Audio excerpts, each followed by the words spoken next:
Here. Thank you for having me and letting me barge in your very fun program. I appreciate you guys for taking me in this cold English night. Well, it's not that cold, but Nah. and it's No. great to see you guys. Yeah. Good. And as always, Mrs. Gibbons, good evening, my dear. Hello, good evening, Stevan. You live in Charles. Nice to have you with us again, Dan. It's always a pleasure. Good evening, Stevan. You live in Charles. Oh, I'm sorry. Oh, Nice to have you with us again, Dan. Oh my God, so sorry. Too many at equipment least around. someone is watching us on YouTube, you know? No, I'm sorry. I didn't realize it was on. It's always nice to be with you. Good evening, everyone that's with us tonight and is going to be listening to this at a later date. Today, we're going to talk about something very important, as always, but this emancipation of the soul, talking about sleep and dreams, is very important. It's questions that many people have, and they don't quite know how to understand it or deal with it. So it would be really nice to talk to you all about this subject from a spiritist point of view. So welcome, everyone. And it's going to be really good. Thank you. Good. And bonsoir, Charles. Bonsoir, Steven. Hello, Dan, Silvia, and Steven. Very happy to be here again with you. Indeed, Silvia told it, it's a good topic, huh? And it's something quite common. Huh? Every night we go asleep normally. Huh? So, what happens when we sleep? So, we will try to investigate a little bit. Great. Okay, so as we said, the topic it is emancipation of the soul, sleep and dreams. So since we are spirits incarnated, and as we learn, uh, the spirits don't need to sleep, but the body does. So what happened while the body is sleeping? They play card, the spirits playing card, the spirits watch Netflix, no? Or today go to YouTube and see some videos. So what the spirits doing while the body is recharging? So that's the topic for today. And we will learn more about what your spirit is doing while you are sleeping. So based on this, let's start with our guest. Dan, what's your introduction? Ah, that's a great point. I think you sort of did it for me, and I really appreciate that. Um, I think that dreams is always a topic that many people are interested in, and there's different ways that we can look about and talk about dreams interpretation. There's people who you know make a living or try to make a living interpreting dreams, and so forth. But what I really like about spiritism is that it helps us think with a spiritual perspective about the topics that we want to talk about. And so, in this one, for interest, instead of necessarily trying to understand how dreams work, it is really great for us to start where you started, Stefan, which is we know we are spirits. And we also know that while our body needs rest, we ourselves, our essence, because we're not our bodies, the spirit does not. And so we detach, so to speak, from our bodies during this night, and then we do things that are of our interest. I wouldn't put past some of us to actually play cards, right? And I bet that some of us would actually want to watch Netflix, if they could.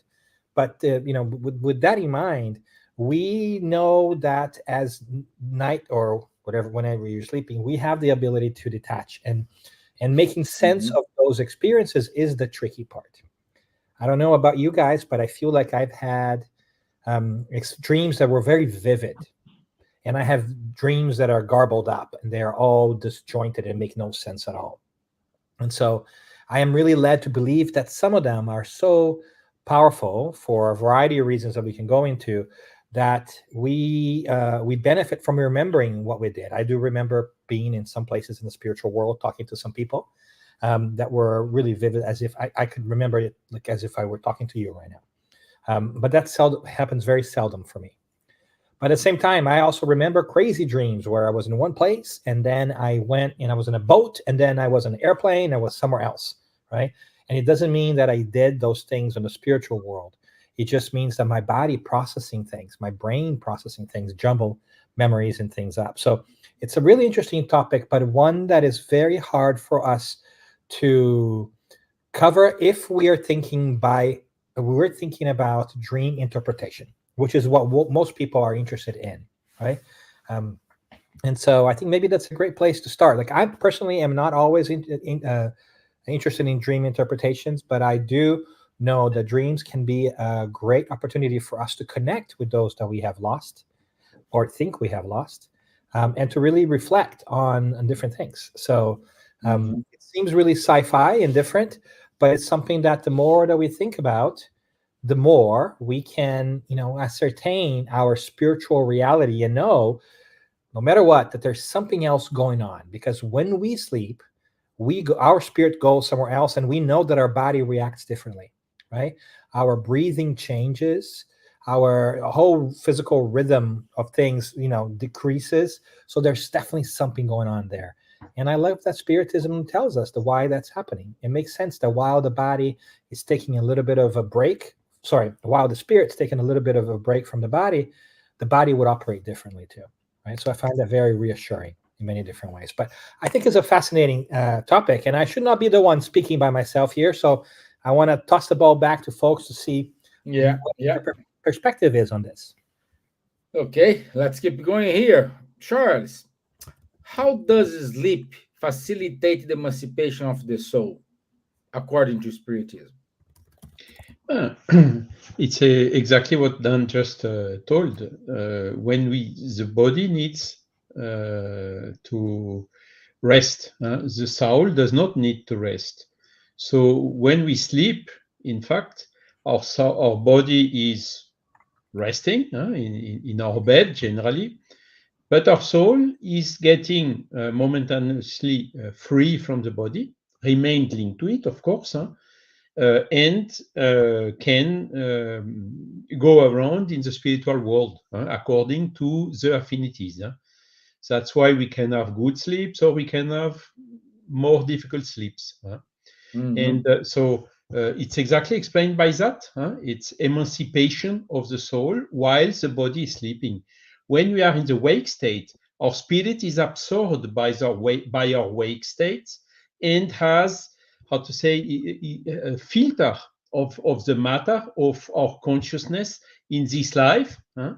But when our spirit is free from the wake state, from the physical body, temporarily, then it has a much brighter view, much wider view, remembering things from the past that we cannot, for instance, from past life, that we cannot remember at the wake state, or sometimes even see what we have planned for the future.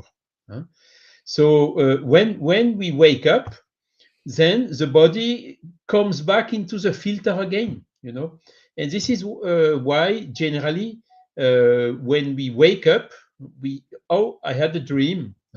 So you have to write it up, otherwise you forget it very quickly. In a couple of minutes later, you forget it. And this is exactly coming from this change of dimension. We come back from the spiritual dimension back to the material dimension. And that is also one reason of this confusion, as Dan gave an example. You sometimes you dream you were in a plane and then in a train and then in a ship or whatever. This confusion. Why? Because our brain in our wake state is not able to transmit all this memory. It's filtering this integral memory we have in our soul to the wake state. And that's why we forget it very quickly. But sometimes, of course, some dreams are totally oniric. It would be useless to look for a meaning in it. Sometimes also you have some rules, like if you, for instance, dream that you have a problem on the teeth, it means that somebody will die. No, these things really may even influence us. To make us afraid, and there is no real reality in all this.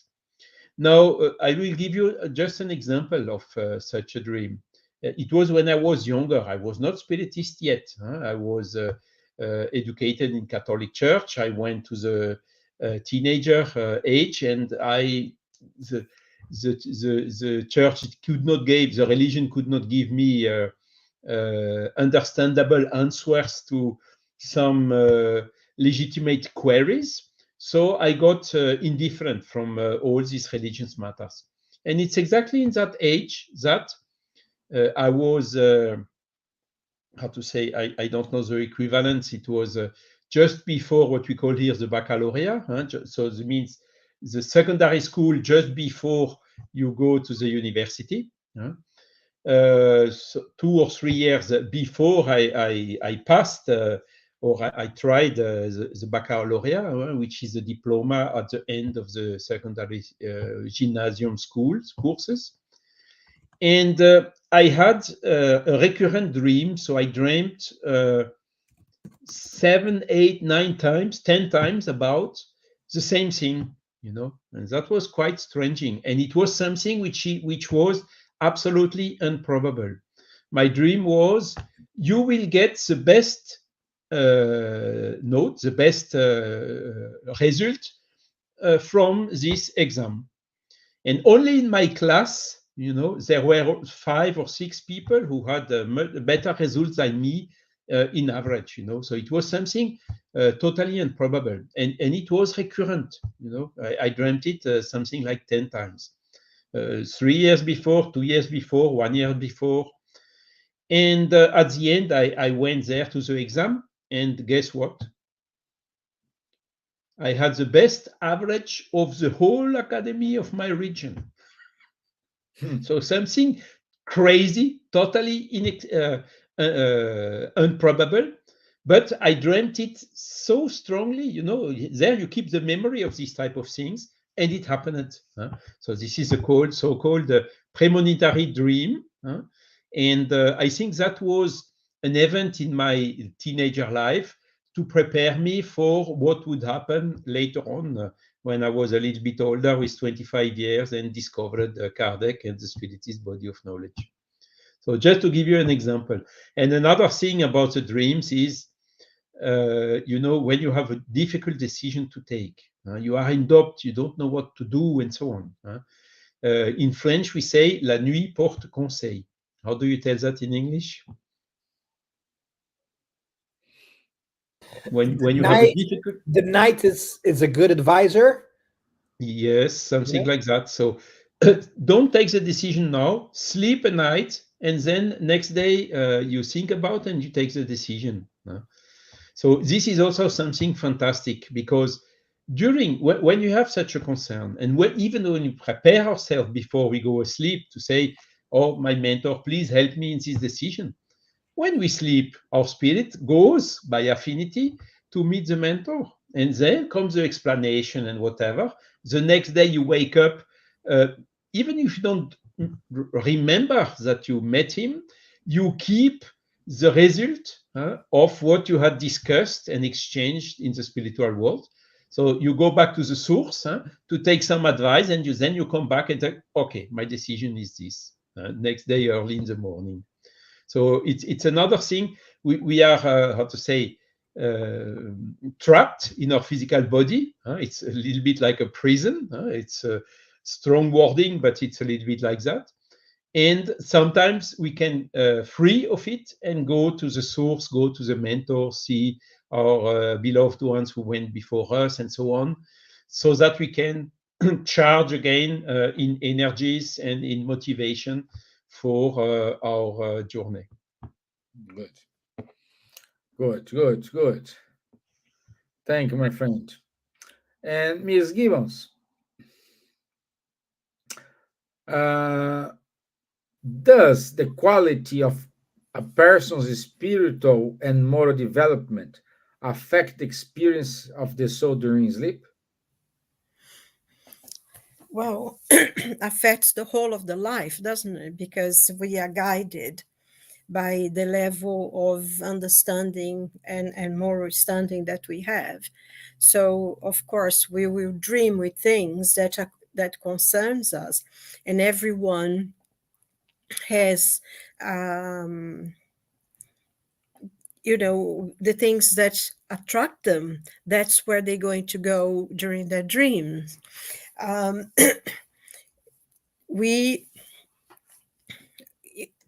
in a way our spirit, which is what guides our body, will go wherever it feels comfortable with. We'll meet forgive me, the people that they are used to be with.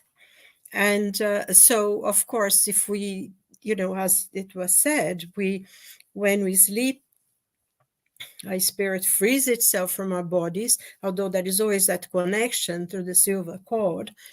And it will, the spirit will meet people from the spiritual world, sometimes old friends that we left when we came to earth.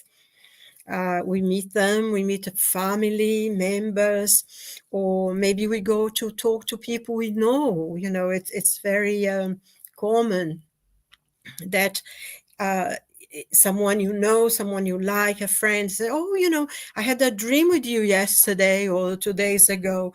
And you say, oh yes, I dreamed with you as well. It's just because you were meeting, together. So we go wherever our spirit feels comfortable with. So Amor is standing. It's very much part of the places we go.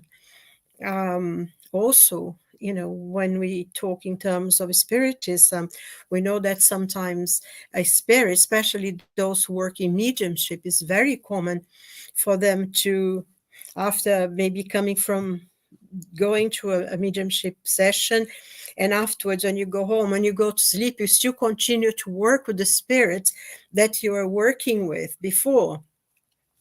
It's also, you can continue, you can go to work in the spiritual world. There's so many things. And I think one thing that is very important for us, because dreams is extremely important for us. And we see things about dreams, in the Bible from the very beginning. I mean, from Genesis, we have the story of Jacob and the ladder, and there are so many important things that happen in dreams. Joseph, when he had the dream of, when he was able to decipher the dream of the Pharaoh, which completely changed his life from being a slave to becoming one of the most important people in Egypt after the Pharaoh, because of, he was able to have the understanding of the meaning of the dreams and things.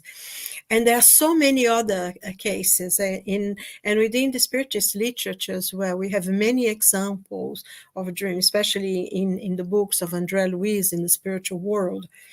There are many things. And when we read in the psychology about dreams and the importance of dreams, it really tallies together how we go and we leave things, things maybe that worries us. I think Charles was giving a really good example just before.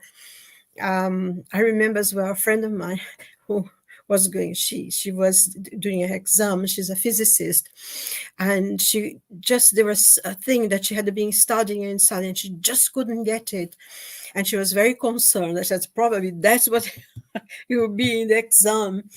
And she had a dream that she could solve the problems, that she was very worried about. And then she said, oh, I know what it is. She went to sleep again and she didn't write down. So the next morning she didn't quite remember it. But So also, we tend to dream of things that worries us, concerns us.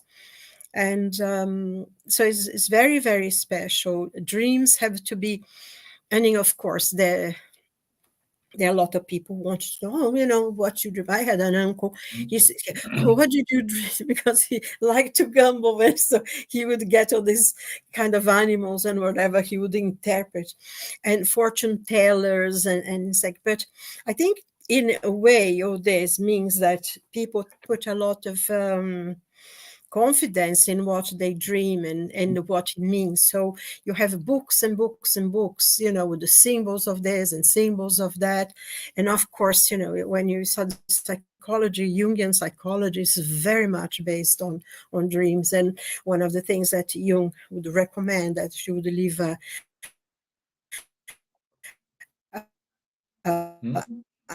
notebook and a pencil by your bed, and as soon as you woke up, before you got up, as Charles was saying, we forget it. So it's very, very important to pay attention in our dreams, to see what it means to us. And because most of it is when we go into the spiritual world, is when our souls are free. And sometimes we don't actually remember what we dreamt about, but we remember things. We remember little bits and pieces that, the symbolism actually, and you have just a feeling or maybe of well-being or something. And I just remember that there is I can't exactly remember now which book it was, of Andrea Louise. This girl was going through a very bad situation. She was in real trouble. She was young and she was alone. And she had lived with her grandmother who had died. And things were really bad. Lots of bad things were happening. And she was very bad, feeling very unhappy. And she had this dream that she was talking to her grandmother.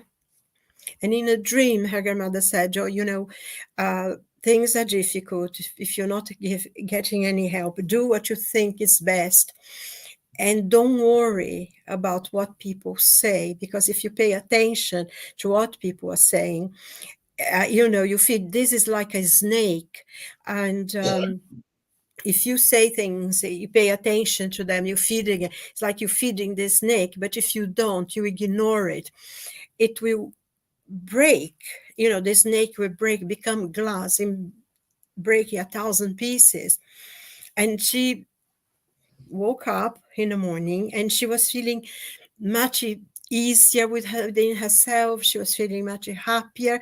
She couldn't quite remember that she had been talking with her grandmother, but she had a sense of hope and she was feeling better. But she could remember in the imagery that came up, and was like she could see the snake, and suddenly the snake would become glass and would break, explode in 1,000 pieces. And that was all, she had the imagery of the dream and she felt well, although she couldn't quite exactly remember what the dream was. And I think many times we have experience similar to that, especially when we're going through a difficult period of, difficulties, things we need to resolve, a lot of problems and everything. We tend, at times, we tend to have maybe family that, members of a family or friends who entered to the spiritual world before us, and they still are concerned about our well-being, and they come to talk to us and give us, some assistance, some help, some support. And we have all this imagery, all the symbols. And although we can't quite remember what it is, we will have the sense of well-being. So it's very, very important, dreams in our life. It is a lot of release, psychological release as well. So, it's a very interesting topic. It is. It is. Thank you, my dear. I also want to say good evening. We have Janet Lee from Arizona. First time here is watching us. Thank you. Welcome to our talk here. It happens every Wednesday, Janet. And also, she said, many times I wait 24 hours before taking an action, and after that, I have a convinced change of mind. Yeah, it is. That's why we need sometimes take us some time to decide something.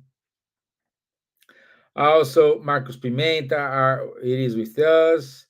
A friend D Yordi Kuma, Reali Realia. Good to have you here. Long time don't see you, Realia. Our dear friend Elsa Rossi. Ebony Paris. Oh, good. Thank you for watching us. Good to have you here. Thank you. So, okay. First things first. Um, while we were sleeping, like for example, Silvia gave you a good example now. She this lady dreamt with her grandmother, had an device, but can we learn while we are sleeping?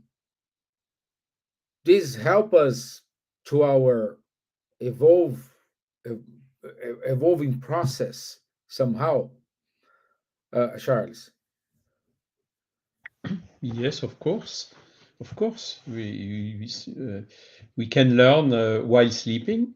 It has not exactly the same effect as learning whilst we are awake. Huh?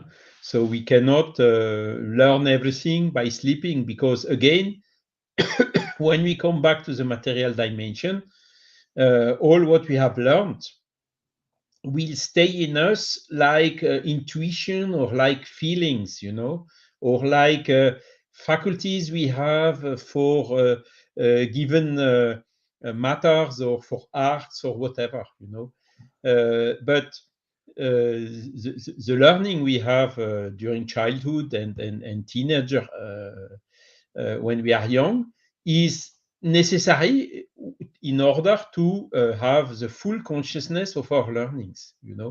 That's the difference. But of course, we can learn whilst when we are sleeping, and there are several parts of the book of Chico Xavier, André Luis, showing some courses which exist in the spiritual world, where sometimes, from time to time, you have some participants which are incarnated but sleeping. You know, Mm. so it's a confirmation of this. Basically, our body is recovering energies, but our soul as well. Now, again, due to this change of dimension, we do not bring all our learnings in our awake consciousness. Good. Yes. Thank you. Thank you. It's important to understand every single action we are learning, either for good or bad reaction you're gonna have. It is to learn. Never ever it is a punishment. Never ever it is a, oh, I put you now in timeout. You are in my black blacklist. So no, there's not that. It's totally different. But then, um, when I have that feeling of deja vu, huh? uh, is there any connection with perhaps a dream, perhaps a past life experience, or this is just an image came up to my mind and I need to figure out what is that? But I do have the feeling I was here before. I met that person once. Well, it's a glitch in the Matrix, Steven. If you ever seen the Matrix, the movies, they actually say that deja vu is a glitch in the Matrix. But all jokes aside, I think that one great way of looking at it, the way I understand it, is to piggyback on what Charles was telling us about intuition in many different ways, right? we know that before we are born, this time around and many times around, we have sometimes an inkling of the big milestones of our lives or some moments in our lives that might give us some sort of impression. And so while we don't have our entire lives planned for us minute by minute, there are some key events and some key things in our lives that are sort of guided beforehand so that we can learn and face some important challenges and do some important learning. And in some of those moments, some key moments, we may have a gleaning of something that we planned before. So this idea of déjà vu or déjà senti, right? Like something you felt before or seen before, could be a recollection of this planning that you have done before. It could also be some sort of connection that you have to that moment, place, and time, right?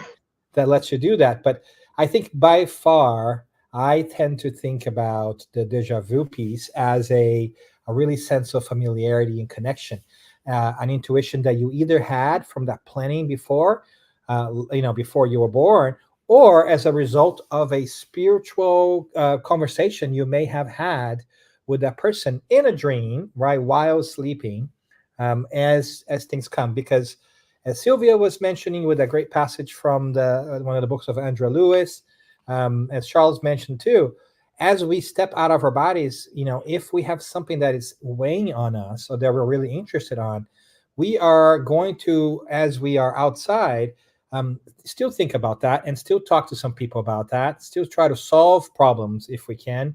So it's not unlike for us to have some conversations with people that maybe we could advise me. Like, for example, if I'm really worried about a work situation, I might just come at night and visit Stevan and say, I'm really worried about this work situation. I hope you can you give me any tips? Or I can go to Charles or Silvia and do the same thing, right? And so as a result of that, sometimes we get good advice that we are able to recall. And it's also very possible that in one such an encounter with those who guide us and who are wiser than us, some people call them guardian angels, we call them mentors or guides, they might also give us some sense of some moments or key moments that we are going to face in the next, in the near future.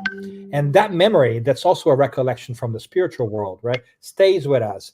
And in such a way that when something happens, we have that connection, that sense of déjà vu. And last but not least, I'm not going to cross off the fact that sometimes we can just think that we're having a déjà vu, but it can just be a sense of familiarity with something in particular, right? Yeah. We just, hey, I smelled a beautiful perfume and I remember something, and then I just didn't know really what happened there. But I think that one of the great things that we understand as we begin to really think of ourselves as spiritual beings and not physical beings is that we do have an intuition. Many times we do have conversations with those who are in the spiritual world about what things are happening in our lives. And so it's no surprise that some of the recollection seeps in and we're able to recall that and recognize that when we are alive. At least that's a perspective for you there. Yeah. Good, my friends. I like comment Janet put here. Good question. Sometimes it's a déjà vu. Yeah, sometimes life is not great, right? Yeah. We can, as an Irish quote here, we cannot make an omelette without breaking the eggs. Uh-huh. So, but isn't that right? Like, what is déjà vu? Sometimes it's a déjà woohoo, right? From a spiritual perspective. yeah. Because the challenges we face are the ones that are going to make us grow. And we think about it from the physical perspective. We want no problems. I want to retire by the beach, drinking one of those fancy, drinks with a little umbrella because it sounds very tropical and very nice, right? And do nothing. And that's our idea of like retiring or having a good life, is having no trouble at all and doing nothing. That sounds, appealing for a couple of minutes, but the more I think about it, that's really my idea of hell, because I wouldn't want to do that for more than a couple of days. After that, right? So I think from a spiritual perspective, what we really want is to face these challenges so that we can learn and grow and be able to do more things in the future. So when we think with our spiritual brains, the challenges we face really are beautiful compliments and an opportunity for us to grow. Now, it's really hard to remember that when we are here, and depends on the challenge we're facing. That is extremely hard, but that's why having conversations such as these ones is nice, because it helps us to remember the things that we are studying and to step into our own spiritualness, our spirituality, and remember that we can tackle anything that comes our way, because there is a God, there's justice, and we are capable, and we have been slowly trained to do that. So let's turn that deja vu upside down, right? Deja vu. And make it a deja vu. And as you can see, I have lots of coffee today, so I'm highly caffeinated. Yeah, good. Lou VM, she wrote, I experienced a deja vu when I was 13 years old on a trip to Italy. The feeling was very special. I felt myself in a different time, but it was me, myself. It was just a moment. Silvia, I can read in your mind you want to comment about it. Did you have a deja vu about that, Stevan? No. No, I was listening to you, not particularly. I suppose we all have this kind of experiences that Luvi has, because, often we go to a places. I remember my cousin, when she came to London, we were walking just near where I live here. Lots of parks around here. And the river, also the Thames just down the road. And she said, oh my God, I've been here before. And then she said, before, she actually had a dream that she was in London before she came. And when we went to this place, she sort of recognized it because she had already been here in a dream. But I think one of the thing, it was a question of Ebony, actually. She's asking about, can spiritual mentors help prepare someone for their discarnation via sleep or dreams? I think our mentors and our spiritual helpers, our guardian angels, they prepare us for many, many things. And I can't see why in, sleep, when we sleep and dreams and we meet them, they couldn't help us and, already prepare for a discarnation. Because as we know, the act of dying is very easy. The discarnation process takes a lot longer. So, if the person is in a level of being able to understand, then I suppose this is quite common to help, because they will help us. I think we talked about this before between the four of us, how sometimes, we're having problems, difficulties, and we have this dream that we're talking to someone, and suddenly, they're talking to us, and we have this feeling that this was discussed, and we come with a solution. And so I think this is very, very possible. I suppose, if you like to, Charles and Dan also, we talk about it. But I think this is very important. I always think of that there is this tribe. I don't know. This was years ago, but everything's so much changing in our world. But there is a tribe in Samoa, in an island in the Pacific, that every morning, when they woke up, everyone in the tribe would meet at the center of the place and talk about what they had dreamt the night before. Everybody would tell their dreams. Actually, I heard the story from a professor, Australian psychoanalyst, who did some research in this with these people for quite a while. When he was telling us, it's a common thing. They come together and everybody tells what they had dreamt the night before. Then they go about their business, and so they are the most calm, tranquil, grounded people that he has ever met, because everybody just tells their dreams. Because, of course, our dreams, especially if we are very concerned about something, we have very agitated dreams. So if we are able to tell, it just come out of us, we be able to analyze sometimes what is going on with us.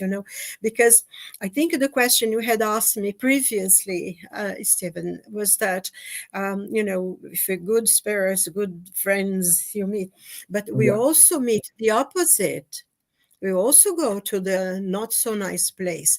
And going back to one of my favorite sources in Spiritism, the books of André Luiz, we see the situation in which they are in the spiritual world, in this very strange kind of place. Actually, I remember the book is Libertação, and they are in this city, and they are putting in a kind of prison.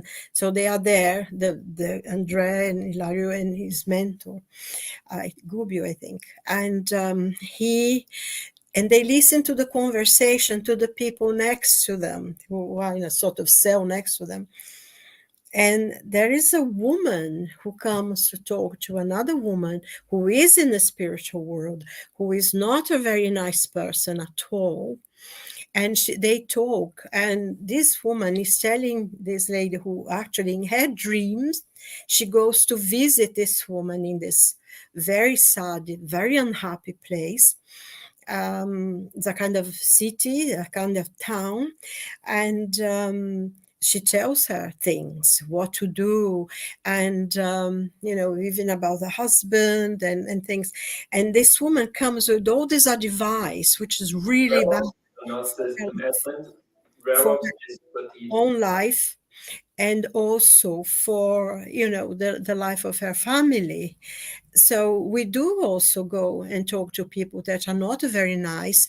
There are very many places in the spiritual world that people who take drugs and drinks and sex and all that, they go into those places, because we go where we are attracted to. A spirit is free to choose and free itself and go wherever it wants. So we have the good spirits that help us, that guide us, that prepare us for work, for decisions we need to take in our lives, to help our families, to help ourselves, to help the world generally. But also we can go to the dark places, not so happy places, where the advice is very negative and it's very painful. But we always, we learn this in Spiritism, is that no one can interfere with you, can guide you into something wrong if you don't allow them to. So basically, we go and visit them. If we open the door, a house that the doors and the windows are all open, anybody can come in. But if you close the window and only allow the people who you want to be in your house, then it's a different thing. And I think that's one of the things of dreams. We can go, we can have a problem sorted out, guided, helped, assisted. You sometimes you have dreams that you come with such a sense of joy. You wake up in the morning and you're so happy. You can't quite remember your dream, but you feel so happy. You feel like the world is there and you can go and take it with both hands. So, we go, and there are all sorts of things. It depends on us, what we choose to join in, I think. Yeah. Good. So I think, Ebony, it's very possible that this happens. It depends on the person. Yeah. And there's Munir there. Hello, Munir. Hi. Munir, good to have you here, my friend. Yeah. So, let me see here. My list. We cover. I'm running out of options here. Good one. But can I say something? Because I've read this many years ago in a book. The friend of mine had he did a lot of work in. He was a Jungian therapist. Um, there is a very famous dream that man who did a lot of work to liberate the slave, to end slavery. He owned, I think, ships, that used to transport slaves from Africa to America. And there was a problem one time. He would never go on the trips, of course, but one time he had to go. And on the way back, he had a dream, and it was very vivid, and it was night. He was outside in the boat, and somebody came out of the water and gave him this ring. And he said to him, this is a God's gift to you. You must keep it really well and keep it safe. And then he kept looking at this ring, and this person just went back into the water. And then somebody else came out and said, oh, no, don't. This is a lie. This ring, if you keep it, it's going to enslave you. You must not keep it. Throw it away. And he was so, afraid. So he threw the ring away back into the sea. And as he saw the thing going into the water, he realized that he had made a terrible, terrible mistake. He was really, really upset. He knew that he had made a very bad mistake. Anyway, the trip, he woke up in the morning, and then he had to do all the things the business had to do, and on his way back. But one thing was, until then, he never paid attention, so on the way back, for the first time, he noticed the noise, the voices of the people, they were weeping and the crying and the lament that he had never paid attention to before. So he became more sensitive to that. But the way back, going to America, he had the dream again. And this person came back again with a dream, with a ring, and said to him, this ring is yours because it's a gift from God to you that you must keep, but you're not ready yet to keep it. So I will keep it for you until you're ready to receive it again. So he woke up in the morning and he was very, something had changed about him. He felt very sensitive. It was, when he heard the people crying and lamenting, and he was so distressed. His sensitivity changed completely. So when they went back, he freed all the slaves. He went back. He took the boat back, the ship back to Africa, and he freed all the slaves. And then when he went back to America, he used all the money he had to help liberate the slaves, and he stopped the slave trade. And he actually wrote that song, Amazing Grace, Good. which everybody knows. Yes. He wrote yes. that Amazing Grace that freed. I mean, I read this in a book. I'm not completely sure if that's true or not, but that was the story. And he did, he did live. He's a part of history. And he wrote the song, Amazing Grace, who freed a wretched like me, which is a beautiful, beautiful song. And, he used all the money he had done before to help people and to end the slave trade. So there you are, through a dream. Yeah. And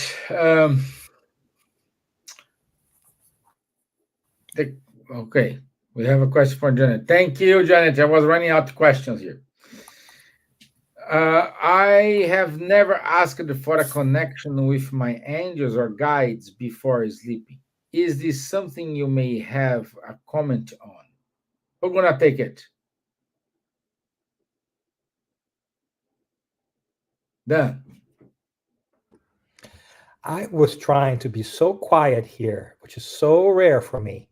You came to London to work, my friend.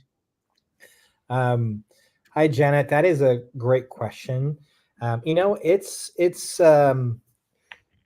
okay. It's okay to do it. As a matter of fact, we sort of do it when we pray before we go to sleep, and which is a great and healthy habit that many people do, to get you tuned in to the higher sphere, so to say, before you get ready to leave your physical body as a spirit and go somewhere else and do something else.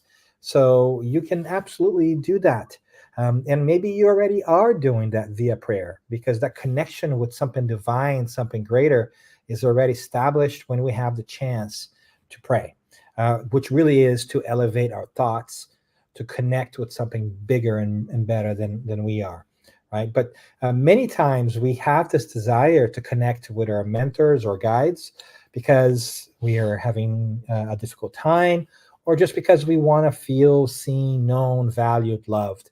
Right. Because life is tough sometimes. But here's something that is also very reassuring that the Spirits tells us in the Spirit's book and many different places. Our mentors and guides are in contact with us more often than we imagine. Most of the time we just don't remember that, right? We don't remember those dreams as effectively as we would like. We don't remember all the spiritual interactions we have. And so rest assured that when you call out to them, when you reach out to them with your mind, they hear it, and they will reciprocate that. Now, the difficult piece is not calling out to them or thinking about them or praying to them. I think that the difficult piece is quieting our hearts and minds to hear the response. Sometimes it's really difficult for us to really be in a place where we can kind of calm down and say, I'm going to reflect and meditate here and see what is it that my intuition brings me. What kind of thoughts come to me after I enter that space where I've asked for help, right? Because sometimes we just do a quick one, we pray, we do it, and we just like, oh, we wait 3 seconds and we move on. But we need to also make time to hear, to listen. So it's very okay for you to do this connection with your angels or with your guides or your mentors, whatever name you want to ascribe to those incredible beings that are wiser than us and kind of give us advice on how we can live more spiritually too. And so, yes, go ahead and do it. Why not? Why not ask for a great advice from people who are really, wiser than us, more experienced than us? And you can do that directly. You can do via prayer. You can do it at any point in time. Now, the only last thing I'm going to say is, besides the importance of making time to listen, is that no matter what the answer is, all right, it is important for you to know that you are in control of your next steps. And so sometimes we want an answer to a challenge or a problem that we have, but sometimes our mentors and guides may not give us that answer because they want us to exercise our own good judgment and make the best decision we can. And that is a very difficult thing to do as well, because it's so much easier when somebody wiser just tells us what to do. But it is so much more lasting and empowering when we make that decision and the choice for ourselves and eventually realize that we did a great job or not so great job. That has like a staying power, that has really big learning power for us. So connect, right? Make time to listen, but also know that ultimately you are in control of what is it that you're going to do next with everything else that's happening in your life. Wonderful. Wonderful. Charles, you want to compliment and say your final words for today? You're on mute, my friend. Now, sleep, going to sleep and dreaming is something that we do every day, isn't it? And all what we talked about today is exactly demonstrating that we are much more than just a physical body, isn't it? Yes. Huh? So it's very simple things like this are like going asleep and dreaming are evidences for change of paradigm, to go out of this reducing materialist paradigm and to enter into this much richer, much more, how to say, stimulating, encouraging, consoling, and whatever spiritualist paradigm. And of course, there are a lot of other things to talk about sleep. Sylvia told we can have dreams or we can have nightmares. That's also something true. The law which governs our relations in the spiritual world are the law of affinity, which is similar, thus comes together somehow, like automatically, as per a natural law. And then there are other developments of the dreams, like, for instance, somnambulism. It's where we can have emancipation of the soul, which is not properly sleep, albeit somnambulism, natural somnambulism happens often when we sleep, but there can be also spontaneous or induced somnambulism, where our soul also gets emancipated from our physical body and have soul direct perception, either from our own soul or from other souls which are here together interacting with us, and that the somnambulist can then express through speech and talking, albeit he also doesn't keep any memory when he wakes up. So there are a lot of things and phenomena pushing us to abandon definitively this materialist paradigm and to enter in the spiritualist one. Thank you. Thanks, Charles. Silvia, you want to compliment something and your final words?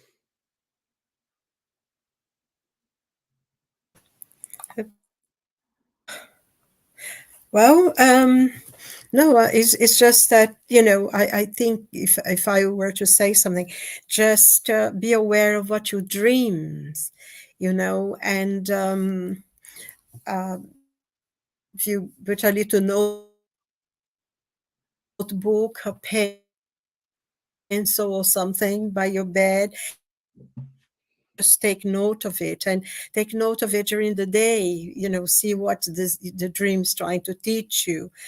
Because I think just never Janet said she never asked for a connection, but the connection between ourselves and our guardian angels and our spiritual benefactors and our friends who are in the spiritual world is never. And sometimes, especially, as we said before, in moments of difficulties that we feel a bit lost and not quite knowing what to do for the best and everything, it's very often that our friends or benefactors will come and talk to us and help us to see what's the best way to go and what to do.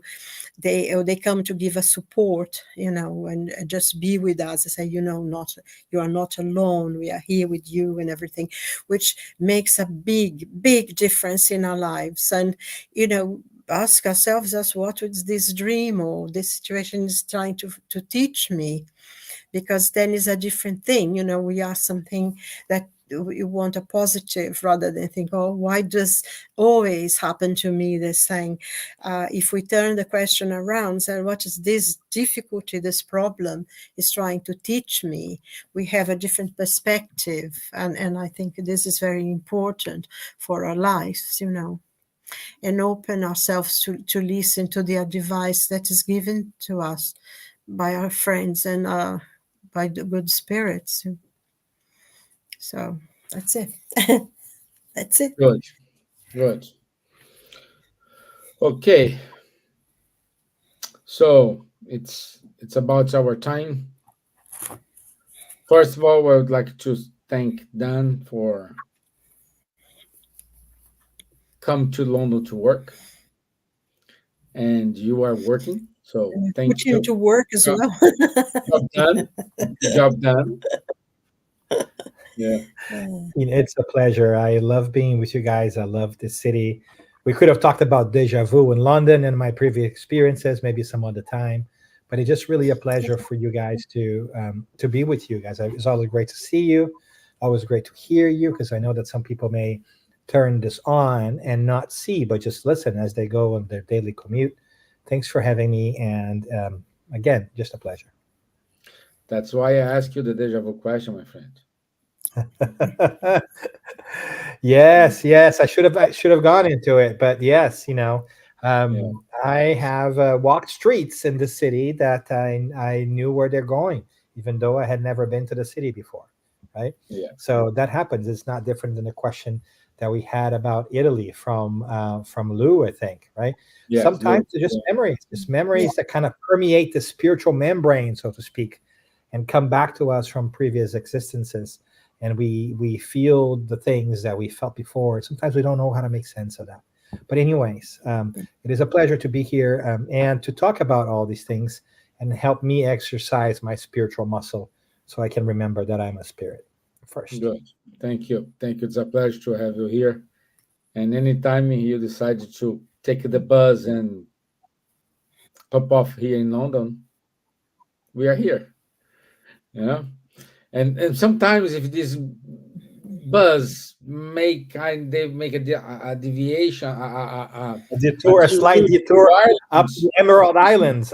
Yeah. Yeah. If this bus, no, just to tell you, Beware, when you're beware coming of from what you ask America, for, my friend. Beware of what you ask for. yeah, you sometimes the plane or the bus You before being reaching get London, just coincidence, just coincidence. Not pressure, no pressure as well. No, Uh, we talked maybe January, maybe late January. I might show up in those beautiful Emerald and a beautiful island in the Pacific we'll too, be right? here. We'll be here. We'll be here. Charles, once again, thank you for your insights and Thank you. for your punctual words. Thanks so much. Ms. Gibbons, thank you for your thank words as you. well. I want to say thank you Thank you very to much. Janet Lee. She says, my ancestors are from Ireland. Oh, I'll be here. I'm here. I'm here. He's- My Irish accent here then says everything. Like, well, And I'm Stephen Patty yes, Bertozzo. Ireland. Yeah, Ireland is the land of some of the greatest writers of the English language, isn't it? Funnily exactly, enough, exactly. Yeah, Oscar Wilde. saints yeah, and scholars. They Yeah, say land of saints and scholars. Yeah. yeah. poets. So our Yeats. friend here, Lu VM, Janet Gilson da Gama, Ebony Paris. Let me see. Oh dear, Lily. Elsa, Rialia Rom, Marcos Pimenta, and our friend Jordi Kuhn. So, for those who interact with us, thank you so much. Lawrence Savi was with us, Thais Ferrari. So good. So, it's wonderful. We had a full house today. And I want to say thank you, everyone. Enjoy the Too. rest of your day or night. For Janet, this is the rest of day. For us here, rest of our night. And for those who are gonna watch us later, please leave your comments, and we'll be here next is Sunday, next Wednesday. Sorry, next Wednesday. Let me pop up here our topic. I forgot this. I forgot this. Our topic for next week it is uh, Why do we age? fear of old age and death. What is the reason that human beings age and die? So, doesn't matter if you spend a lot of money with your creams, sunscreens, Sunday, you will gonna age and you will gonna die. No? So, that's our topic for next week, 3rd of October at 9 p.m. London time, 10 p.m. France, and 4 p.m. US, but East Coast. It's a new time, huh? Summer, out of summertime now. Oh, yes. Our clocks are going back on Sunday. I thought it was the following Sunday. No, it's No. this Sunday. It's the last Sunday in This Sunday. Oh, okay. in October. Yes. Yeah, so it will be So, 5 the p.m. end of in summertime. yeah. So it means that now 5 o'clock in the afternoon. It's already Yeah, 9. 5 o'clock for the US East Coast. Yeah. But It's US is changing as well, I think, but not the same day. Yeah. Yeah. oh, it's France Yeah, going. I think it's 1 week later. Mm. Something like Yes. this. Ours Yeah. is the 27th. So this Sunday. Yeah. Yes, now it's Okay. getting late early, isn't it? Yeah. 5 o'clock Okay. is dark. Oh God. Oh, never mind. See you, my friends. Have a good evening. Thank you. Bye bye. God Thank you. bless. God bless you, everyone. Ciao. Bye bye.